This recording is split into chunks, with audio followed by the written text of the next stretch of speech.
Good morning. Removing the passenger and the rider seat from a VTX 1800 Honda.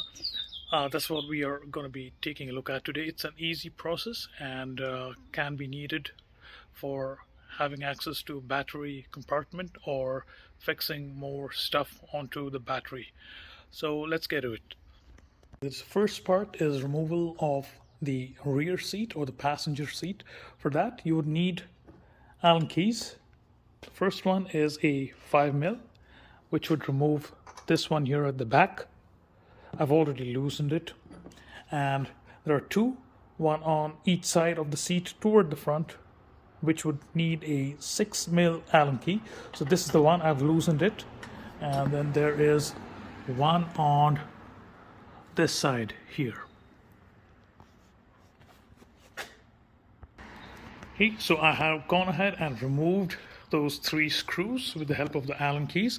The seat has now come loose like so. Be sure you don't scratch the paint. And then as simple as that. For removing the front seat, you need to break loose and then remove two screws. Each one of them is located right here. You can see one is here and one on the other side. And they will look like this. Here, you'll need an Allen key for that, 6mm, so you can remove it. There is a bracket here which is attached, like so. You do not need to remove these screws to remove the front seat. This is just to place the bracket in place so that you can attach your rear seat, right?